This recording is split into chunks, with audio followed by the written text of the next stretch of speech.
Good day, class. My name is Michael. I'm Simon. I'm Melvin. I'm Tierra. I'm Rabie. Our panel is here to discuss with everyone electric vehicles that you should be owning. The year is almost 2020, yet we are still greatly dependent on fossil fuels to get us around. Aside from our devices, not much has changed to better the quality of our environment alongside our quality of life itself. According to the EPA, our world's transportation sector accounts for 30% of all greenhouse gas emissions. Of that 30%, 66% comes from vehicles. When we look around the world today, we see an impending crisis.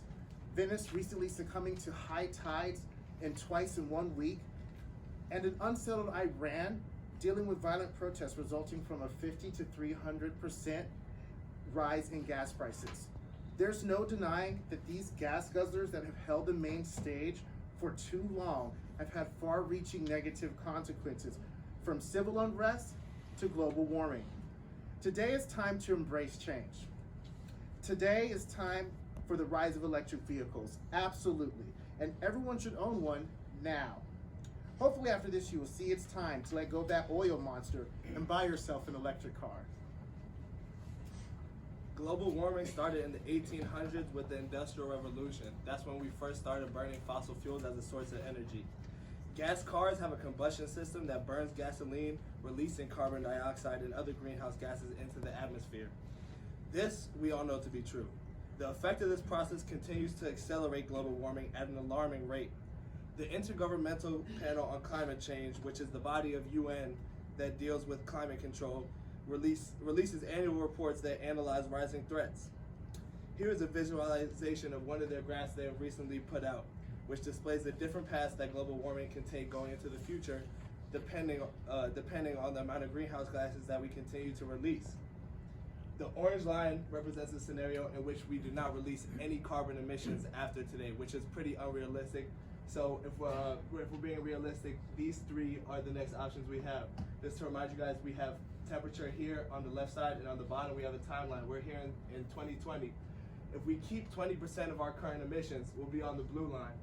If we keep 40 to 60%, we'll be on the green line. And if we keep 60 to 80%, we'll be on the red line. This is the path we're currently on, which means at the end of the century, if we don't change, we're going to be at a rise of almost 8 degrees Fahrenheit. That's no good.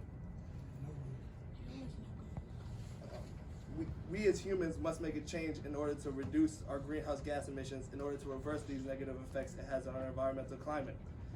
According to the Natural Resource Defense Council, the best way to do this is by switching our vehicles from gas to electric, since they have zero emissions. Switching to electric vehicles will reduce the large amounts of carbon emissions coming from transportation around the world. From a recent study, the organization released a graph that displays 3 different scenarios for our transportation fleet being converted to electric vehicles and the effects it will have in terms of greenhouse gas emissions. On the left-hand side, we have our greenhouse gas emissions in parts per million, and on the bottom, we have a timeline ending in 2050. Here we can see that if we switch less than 20% of our vehicles to electric, we're going to be on the blue line. If we switch 40% on the green line, and 70% we're going to be on the orange line. Essentially, this tells us that the more we switch to electric vehicles, the less carbon emissions we'll have, which in turn will be good for our environment. So how can we make this change? Countries like Norway have already begun to do this by providing tax breaks for those who would like to purchase electric vehicles. And they're also raising taxes for gas along with gas-using vehicles. Just like Norway, the US has tax cuts for people who purchase cars.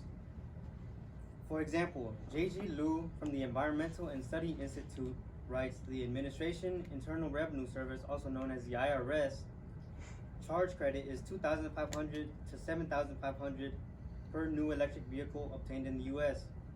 The size of the obligation of credit depends upon the size of the vehicle and battery limit. This means you're saving a couple thousands right off the bat. The World Resource Institute states that the U.S. Environmental Protection Agency, also known as the EPA, has emission regulations in our country, while auto companies are setting their own electric vehicle goals too. Though to make change, the EPA should maybe enforce stronger policies to make them uniform nationwide to urge people to buy electric vehicles. As of right now, the people who really care about our future are electric vehicle companies. Implementing policy and laws helps to develop a strong base for our environmental improvement, meaning the more policy and laws we have, the faster and more people will switch to electric vehicles. The first step is to determine how far we drive on average. This helps you choose the type of car. For distances up to 80 miles a day, a battery electric car will suit your needs comfortably. These vehicles have rechargeable batteries that can work from both short to long distance trips. Your cars also will be eligible for government rebates or perks, so be sure to check out something called the PEV Buyer and Owner's Checklist for more information and resources. The World Resources Institute reports that so far California has taken the lead with its new engine vehicle policy, which has inspired foreign countries such as China to create a new mandate that has been enacted as of April of 2018. Within 48 hours, the mandate pushed automakers such as Ford, BMW, and Fiat to introduce new electric vehicle initiatives.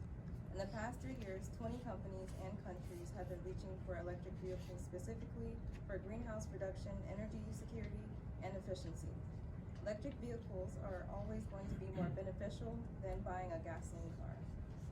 Electric vehicles have fewer maintenance issues and require less to keep running and serving you for a lifetime compared to its fossil fuel counterparts.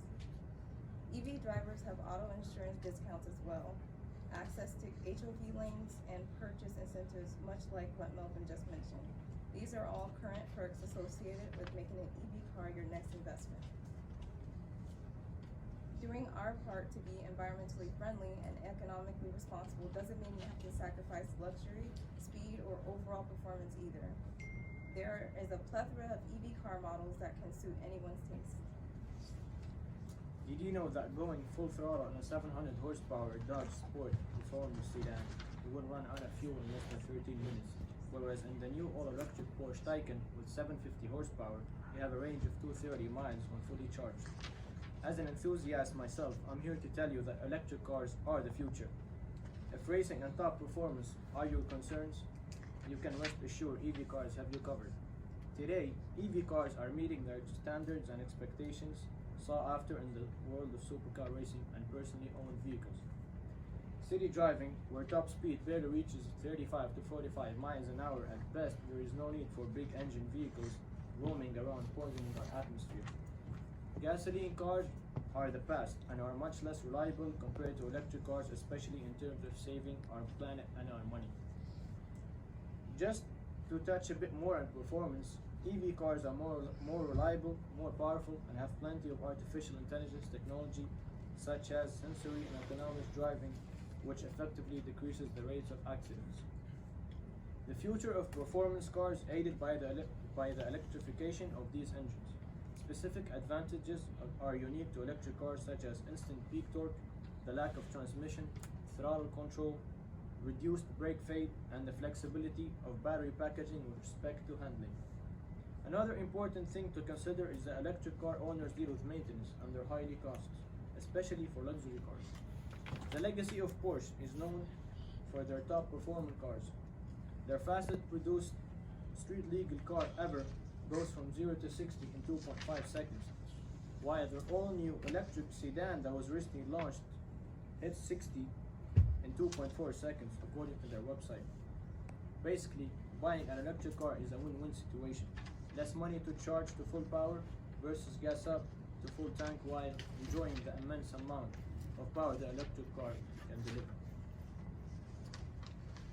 Now, for so long, there has been the belief that an electric vehicle isn't best for long trips, or that having adequate charging stations would leave EV car owners running out of power with no way to juice up. This is mainly because many of us are more familiar with AC power sources. AC power is found everywhere, in our homes, shopping plazas, and most public venues. The only problem is power has to be converted to DC power, which does take a very long time. While this may be practical for overnight charging, most people are unaware of something called DC fast charging. and that it can be affordably installed in your home. DC fast charging bypasses all the limitations of an onboard charger and required conversion from AC to DC power. This in turn directly provides DC power to the battery. This also drastically increases the charging speed dependent on the battery size, and many vehicles can get an 80% charge in about or under an hour using the most currently available DC fast chargers. This means that you could drive for longer distances with shorter breaks in between. Currently in North America, there are 3 types of DC fast charging options, one of which is solely used for Tesla models, while the other 2 are for any and all EV cars. There are also charger manufacturers such as EV Safe Charge that provide multi-standard units as well as installation at a fair price. Prices for electricity overall as a source of energy are far better compared to fuel's unstable rate of surge. Charging stations are currently being built all over the US, and already DC charging is readily accessible. So to sum things up, if anyone here values political and global sustainability, the answer is clear. Let's support EV initiatives. Let's help pass the laws needed to hold manufacturers and society accountable. And most importantly, when you go out to purchase your next vehicle, whether it be for luxury, family, or goods and services, let's make it electric. After you leave here today, be the change you want to see in the world. EV cars today. EV cars tomorrow. EV cars for you. Let's make it happen.